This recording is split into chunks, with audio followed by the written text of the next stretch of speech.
More. Yeah,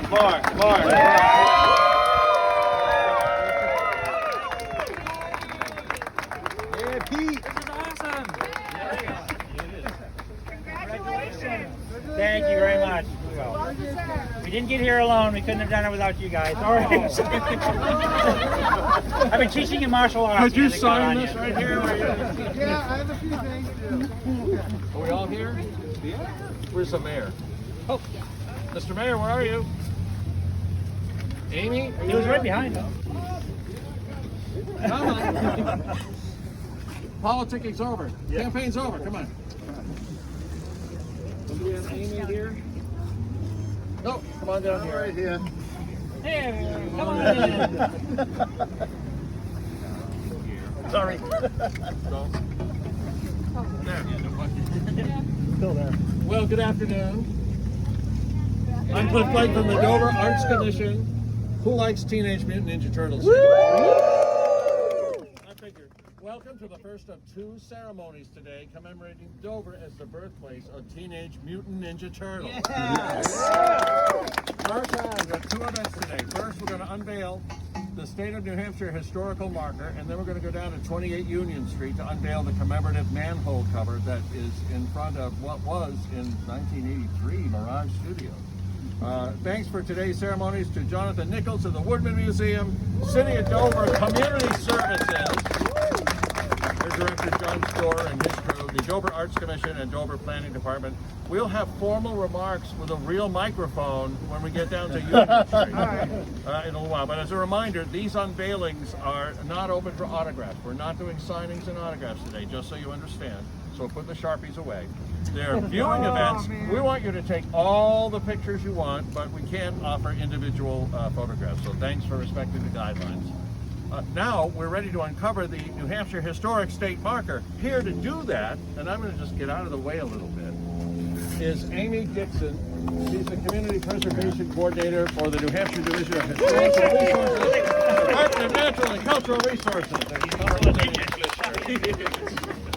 Griffin Hansen and Anna Chavez are here. Come on down here, come close, because you're going to help unveil it. They're from Griffin Studios. They initiated the installation of the marker. Mayor Bob Carrier is here. And guest of honor, the family of co-creator Pete Laird and his wife Janine, daughter Emily, and grandson Artie are here. Artie. And this other guy, the co-creator, Kevin Eastman, is here. There's a couple of little ribbons down there. If you want to unveil this marker, why don't you pull those little... Amy, you can do it, or Janine can do it. Go ahead. Artie's mad because he doesn't get to play. You do a full one. And then everybody count. 3, 2, 1. Let's see it.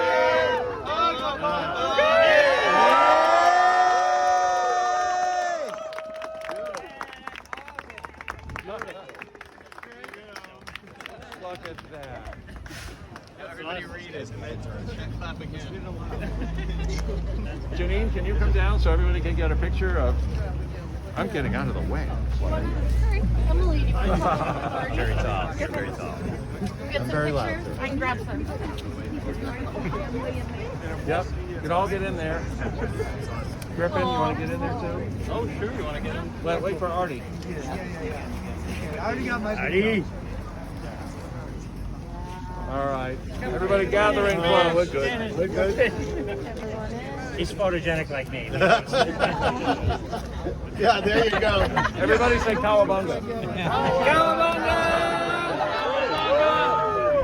Yay! Awesome. There. I never know what you're doing. Everybody get all the pictures they need? Great shot. Amazing. Sure enough.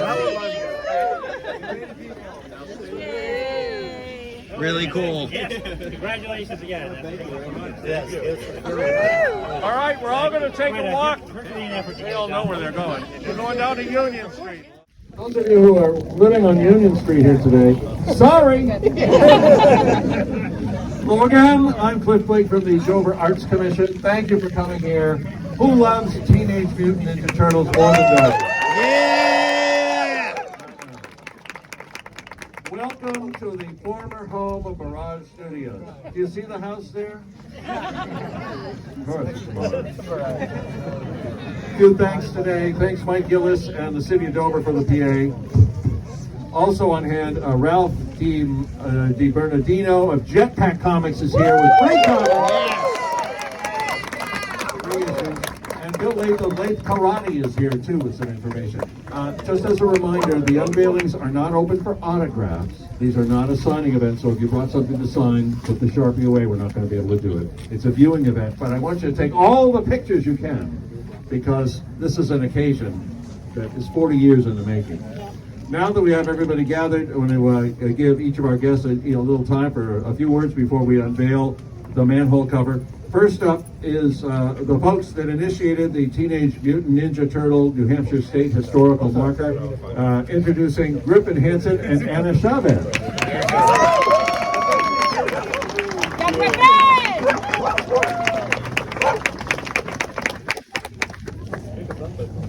Hi everyone! Thank you guys so much for taking the time to come out today. We are so excited to have been a part of this event. I personally am so excited to have been able to fly across the country to be here today and be with everyone who helped make the Turtles possible.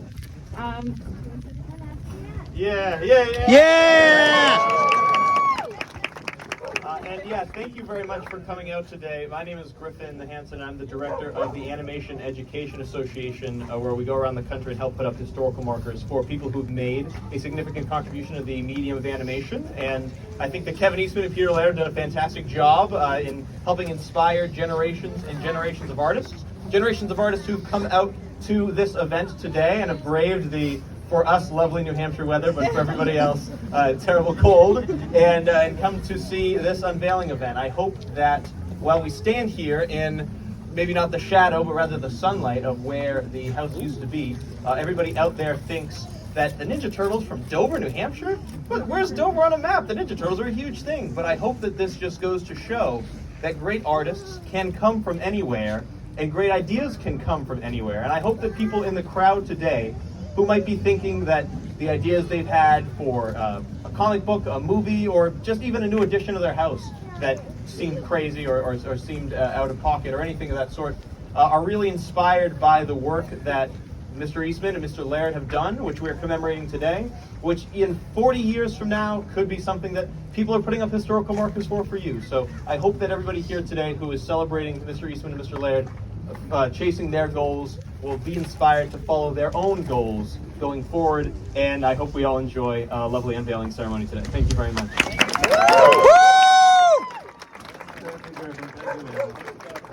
Our next guest is Amy Dixon. It kind of goes along with Griffin. She's the Community Preservation Coordinator from the New Hampshire Division of Historical Resources. Welcome, Amy Dixon.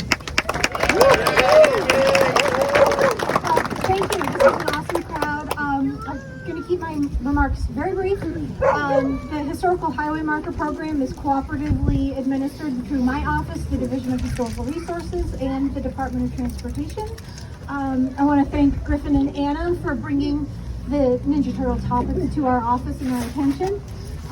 They were a pleasure to work with, as was Cliff and the Dover Arts Commission. The city's planning department was amazing in helping us find the appropriate location. So this was an amazing collaborative effort, and I'm just so happy to be here today, and we'll keep the ceremony moving. Thanks so much. Thank you. Thank you.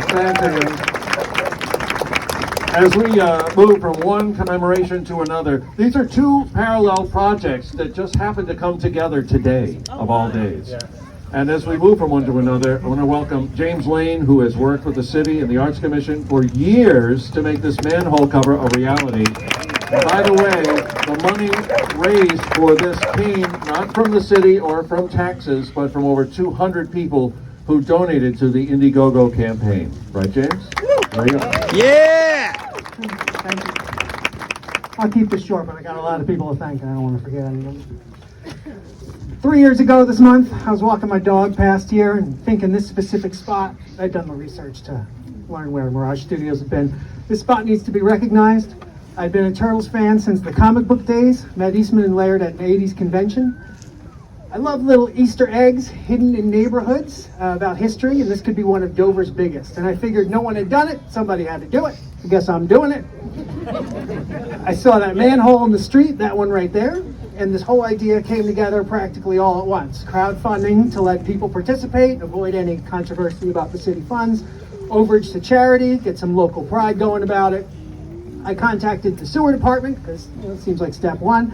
Mr. Storer said it was doable, so I did. And everyone I've met on this journey has been very supportive and very eager to help, and here we are. So here's who helped me do it.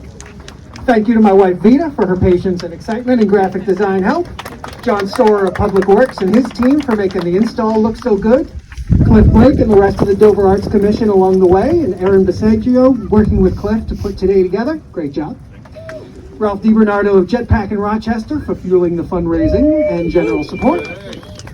Team Eastman, Kevin and his assistant Fiona Russell for advice and the artwork. Peter Laird for his support and the comics, of course, and sending his family to be here today. Anthony Ferretti for carrying the football over the line with last-minute donations. Jonathan Kaplan, my personal Donatello, and everyone who got the word out. The Dover 400 Committee, the library, the Woodman, WXGR 103.5, Foster's, Dover Download, every business downtown that let me put up a flyer, the TMNT online fan base, most of all, the Dover community. Thank you. I hope you like it.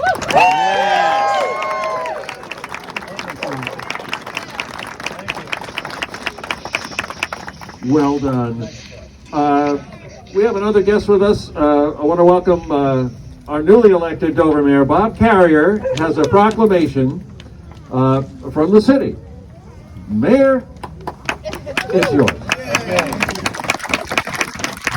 Thank you very much, Cliff. I got a few things to say before I read the proclamations. First of all, I know our city manager is guaranteed that no plow is going to hit that marker up there. So, we do have a guarantee. It's in writing somewhere, I'm not sure. Secondly, I want to say, as far as Teenage Mutant Ninja Turtles, my son loved them. He is now 34 years old. He's a major in the Air Force. He has still talked about them. And on Halloween, I came up with a garbage can cover that could go on the back of his, on his back, with a green sweatsuit and a mask, and he was a turtle. And we remember that all those days. It was a wonderful, wonderful thing. So this is incredible. This is unbelievable. I've been here all my life. And to have this dedication in the city of Dover for the originators, it puts us on the map. It's really, really something. So now I know why Kevin and his partner, now I know why they doodle, you know? They have, that's what I do at City Hall, you know? I have my packet, and I doodle. And one of these days, it's gonna be a picture that somebody's gonna want, you know? So anyway, without further ado, before I start, we do have a few items that we want to pass out. If you could pass me that box, yeah. So I says, geez, yeah, what would they like? So from Licky and Chewy's, it's one of the best ice cream candy places in the Seacoast area. I said, do you have any chocolate turtles? And they said, yes. So these are the presents for turtles, for all 5 on that. And then before I read the proclamation, I'd like to invite Jane from the Arts Commission to come up and present the 2 posters.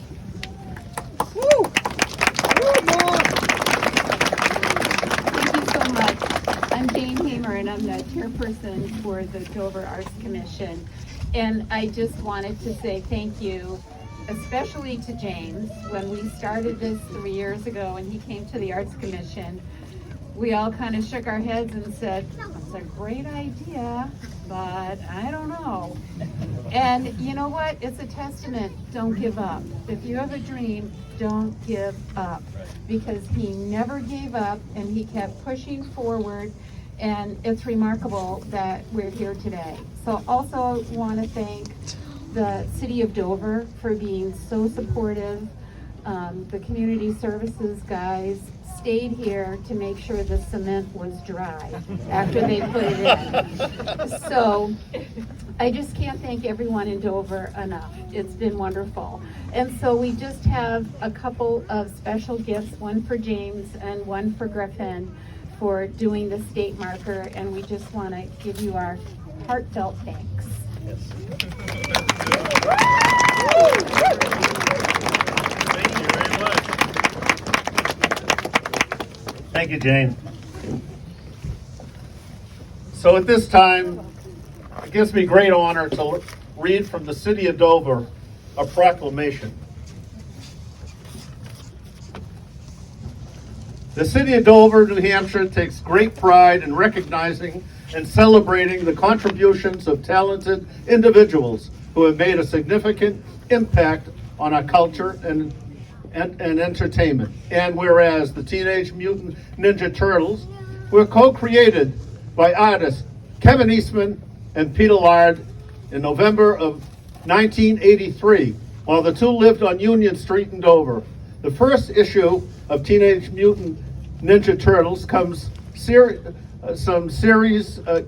series made it about 1984 at a comic convention in Portsmouth, and has been a beloved and iconic part of popular culture for nearly 4 decades, captivating the hearts and minds of fans of all ages. Including myself, I love them. So, whereas Kevin Eastman and Peter Laird, through their remarkable collaboration, introduced the world to these 4 heroic anthropomorphic pizza-loving turtles, pizza-loving turtles, named Leonardo, Michelangelo, Donatello, Raphael, transcending generations and inspiring countless fans with their compelling stories of camaraderie, bravery, and heroism. And whereas their remarkable journey from the creation of Teenage Mutant Ninja Turtles in Dover, New Hampshire, to its expansion into a global franchise, including comic books, animated series, movies, toys, and more, is a testament to the limitless possibilities that you can arise from humble beginnings. And whereas we commemorate the anniversary of the Teenage Mutant Ninja Turtles' first appearance and honor the enduring legacy of Kevin Eastman and Peter Laird as creators and artists. Now therefore I, Robert Carrier, Mayor of the City of Dover, in the state of New Hampshire, do hereby proclaim November 8th, 2023 as Kevin Eastman and Peter Laird Day.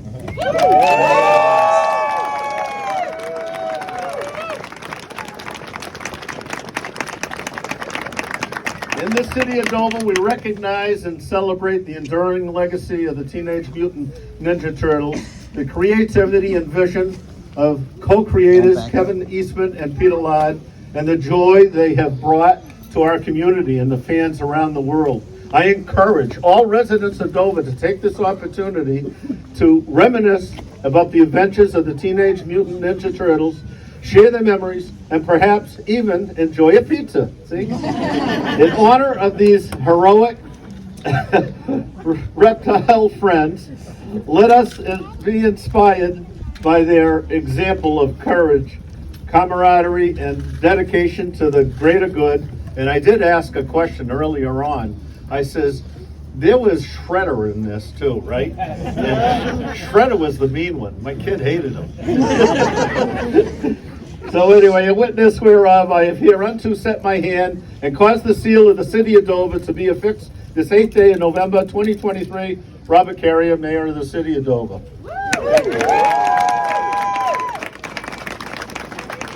Yeah, we'll take those out.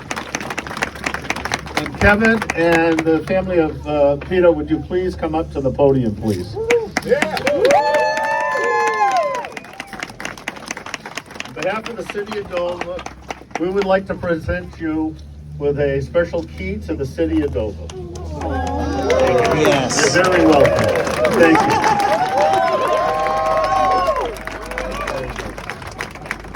You're very welcome. And we have copies of the proclamation for you too. Yes. Thank you very much.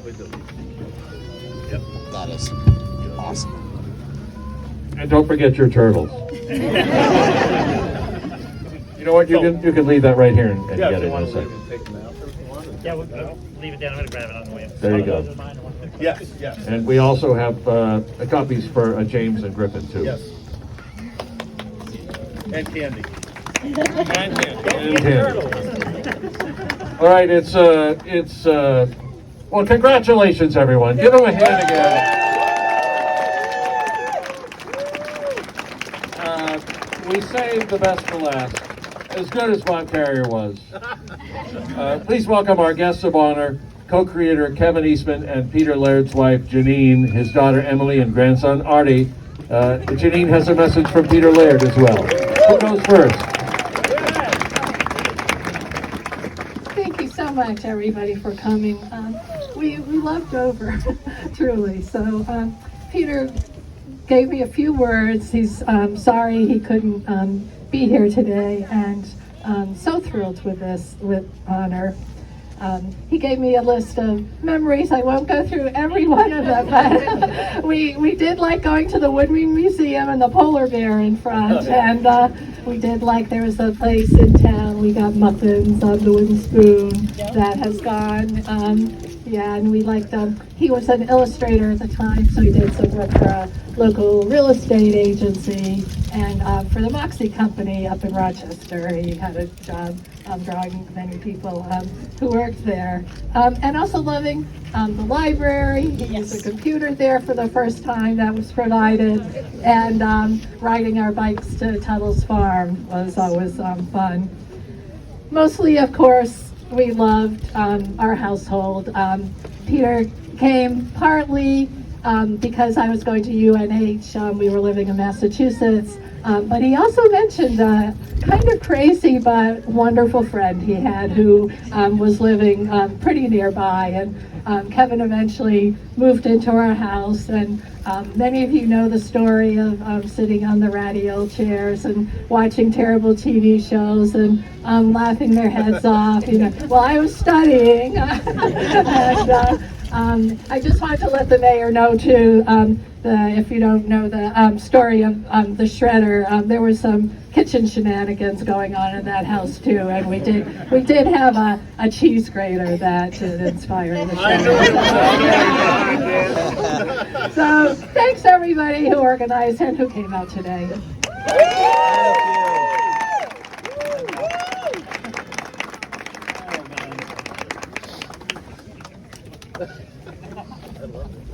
Yeah, I try to just make a few notes because my wife, Courtney, tells me I tend to ramble if I don't have some guidance. No, I just want to say it was really with great mixed emotion coming here because there's so much history, so much love for this place and the space and what Peter and I did here. But this is also home turf, it's family, it means the world to me. And I think, like, you know, how did we get here? You know, here we are like 40 years later, but how did we get here in the first place? And when I was thinking about it, and I wanted to just go through this little bit of a rambling sort of how Peter and I met. They're trying to get through. it's the mayor's fault. There's somebody bigger than me, it's the city manager. No, so it's sort of gathering here. It's hard not to find so many blessings. You know, so many wonderful people in my life, our life, my life, especially my wife Courtney, our son Shane. So many wonderful social friends and family that have joined us here today and have made this incredible journey possible. And a lot of it comes down to, and we'll circle back to you awesome people that are here, the fans who made it possible for us to pursue this amazing career, this childhood dream that Peter and I had and pursued. But that's what, you know, I wanted to say is it's also possible not to look at the incredible amount of things that had to happen very specifically. And if it went to sort of one variable or another, you know, we might not have met, we might not have been here. And that is, and bear with me, it's a little long, but it's so going back 40 years, so it was actually this month in 1983 that we actually moved in here for the first time. But leading up to that, you know, I reflect on two guys in different places that had the same dream. We were both passionate about Jack Kirby, who was a huge inspiration to us. We bonded over Jack immediately when we first met. But the same dream was to write and draw and tell our own stories, to tell comics. It was such a great platform. You could past, present, future, anyone you could go, anything you could imagine. If you could think it, you could write it, you could draw it, you could go there. So that's what I was kind of pursuing on my own. But in the meantime, there's this thing called life and rent and things like that. So I had a job cooking lobsters in Maine. You know, that's what we do. Memorial Day to Labor Day, we make the money to, you know, survive the winter. And during that time, I met a couple friends who were moving down to Massachusetts, Amherst. And so I followed them down just to experience another part of New England. And so I had a job, 2 jobs. One was bagging groceries, and the other one was at a pizza place, oddly enough.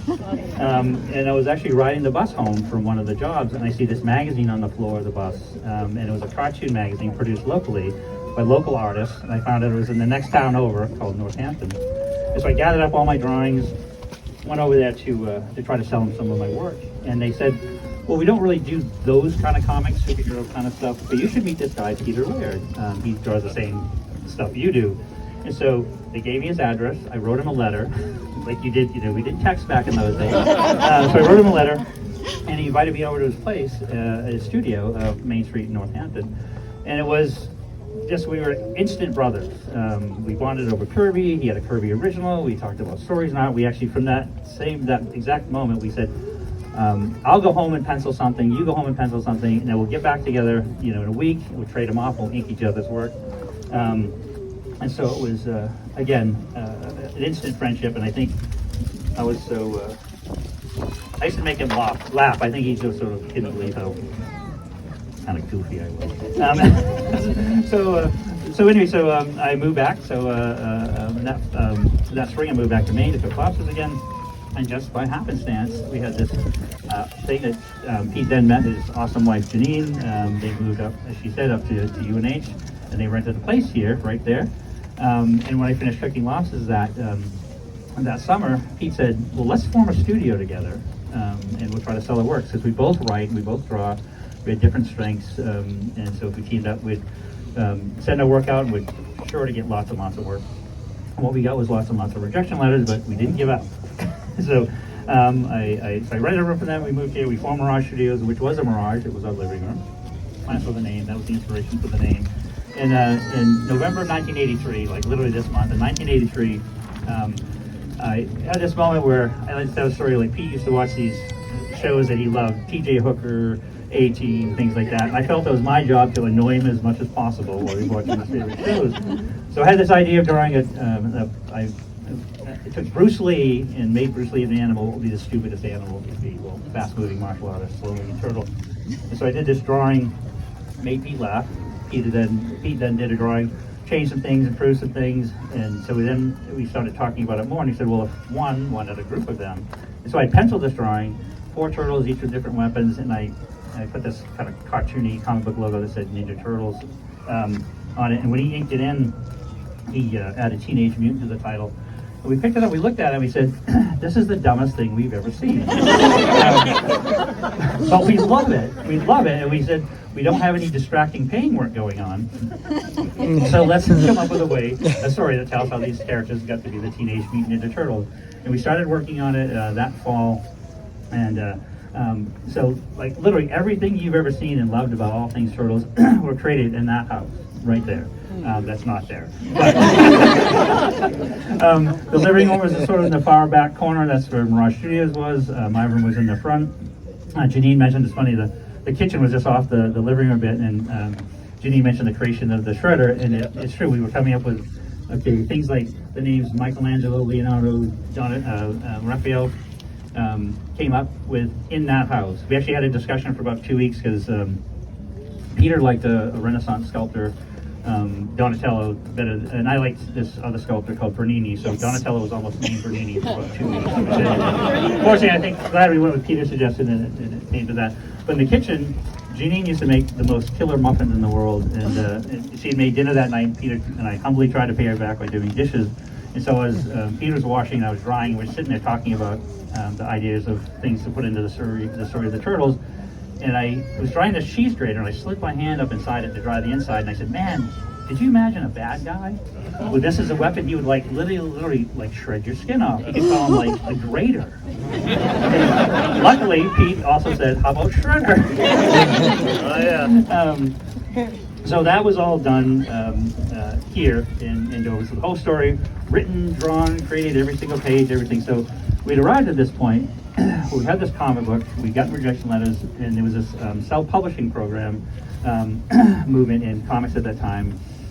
People were funding their own comic books and producing them, distributing them through comic stores like Jetpack. And so we needed to find a sucker.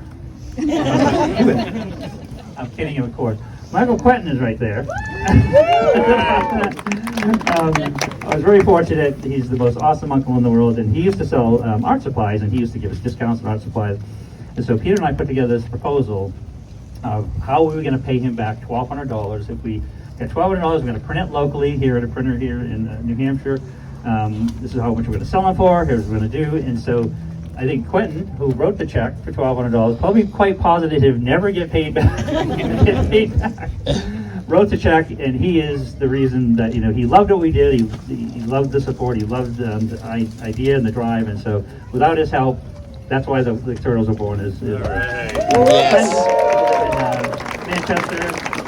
And actually Sarah, his daughter lives here locally in Dover. And so it really is like a home turf effort to make this happen, right up into including, and it was also mentioned in the proclamation, is part of the programming of getting the books done, printed, and we get the books in late April was because our good friend Ralph DiBernardo was running this small comic convention, and the Portsmouth Traffic Circle, was Hojo's, I think was there, and so we wanted, it was May 4th, 1984, so we wanted the time to get the books in time to sell them there. And of course invited lots of friends and family to look like we had a crowd around us at the table. Going on. So we put out this first book, and a lot of people would notice that first book had a beginning, middle, and end. It was 40 pages long because we were quite positive we'd not only never sell the books that we had to pay Quentin back, but we never planned on being the second issue. In fact, I tell this story, and we have photos to prove it. And we got the books back from the printer. We lugged them into the house here. We made furniture out of them. It was like, so we had boxes of books as a coffee table, a couple boxes as an end table. And then this crazy thing happened, is you guys started buying them. And it was like, holy smokes, we not only sold out of the first 3,000, we paid him back. Actually, we did 6,000, second printing, and then paid him back. And bought a couple pizzas. But it's just, and I mentioned at the top, it's very emotional coming here, because it is, when I think of, you stand here and you think of the moments, the laughs, like Janine said, and I feel it's amazing she got any studying done, because we were a couple of goofball brothers laughing and getting carried away, but so much love and passion and everything that we dreamed about when we were growing up to write, draw, tell our own stories, follow humbly behind in the footsteps of our heroes, Jack Kirby, people like that we put all that love and passion, things we liked about comics and pop culture, into that one idea that quite possibly could have never gone any further than that one issue. And the fact that that one issue not only led to a second issue, which then we could actually afford to quit. I worked at Horse Feathers uptown. I worked at the In-Town Motel, which I think is Days Inn. We annoyed the photocopier guy, copying stuff here. We lived in this town. So the fact that we could quit all those things and just follow that dream and do our comic books full time. And it was something we said, well, if it lasts a month, a year, 2 years, it's the greatest gift ever. And now I stand here 40 years later with all you awesome people in this amazing city that's given us so much, that gave us this moment to create, and this love and the support and everybody that put this event together for us. And the reason we're here is because every single one of you fans that were fans of the Turtles are here and made that support possible. So when I say, how did we get here? It's our passion, love, and determination, but without your support, I continually say at every event, every comic book show we do, I have the greatest job ever because I have the greatest fans ever. And so I do thank you passionately and deeply, and I know, Peter, I speak easily for both Peter and I, and that. And Ginny and Peter were married in the garden. That was like, what more awesome that you did, not only the fact that they met, brought them here, part of the catalyst that brought them here, we created the Turtles today, but then, and we were reminiscing, Pete and I, we were over there recently, over visiting and having pizza, of course. Janine pulled out the photo album of the stuff, as Pete did these really wonderful hand-painted invitations, and there was those photos where I was much skinnier. And, so let me see. So it just started with Two Guys with a Dream. Everything happened here at Union Street. I babbled on, but yeah. Thanks to the band. And yes, again, thanks to the city of Dover and everything you've done. This is really amazing. The proclamation is amazing. The city is amazing. We feel this is home to us. This is where they were created. We're so proud and so happy to be part of this community, part of this event, and the state honoring us in this way. And so, again, we didn't do it alone, and we thank you humbly and dearly, and thank you so much. Yeah! Don't go away because we have something to show off now. So if I could get James, Mr. Mayor, Janine, we need to make some room over here. Step over onto the newly formed Manhole cover. Now listen, step back a little bit so people can get pictures, and there'll be plenty of time to get pictures. When Kevin and Janine's families, James and Mayor Carrier are ready, somebody count it down. Are you ready? Yep. 3, 2, 1. Manhole cover. Damn it!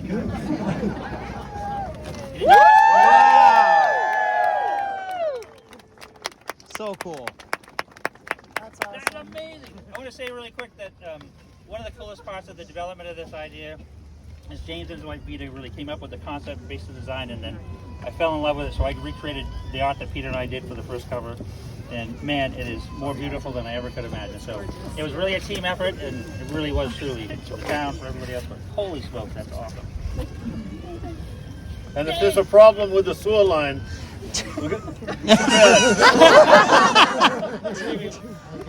Here, get down, babe. We'll call There you go. we'll get Pete's home number. I'm not asking you, Janine. There you go. Yeah. I've been an Altoid. That's awesome. perfect. Want to get all three of you guys standing up together in the middle? There we go. Yeah. He's got the festive shoes. I love the shoes. All They're right. awesome. There we go.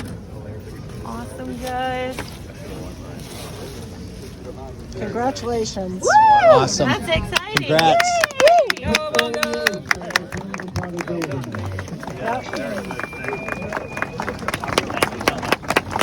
Wow.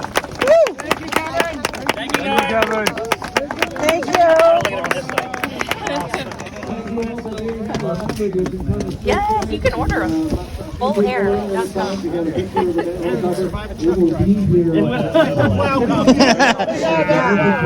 Gotta watch out for the sidewalk plows. Thank y'all for being here to celebrate the creation of the teenage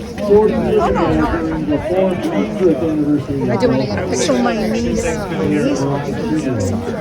Oh my gosh, so that's why I was like, oh, she's gonna really want to see all these pictures. Yeah, we're history. We are. Steve was already talking about it.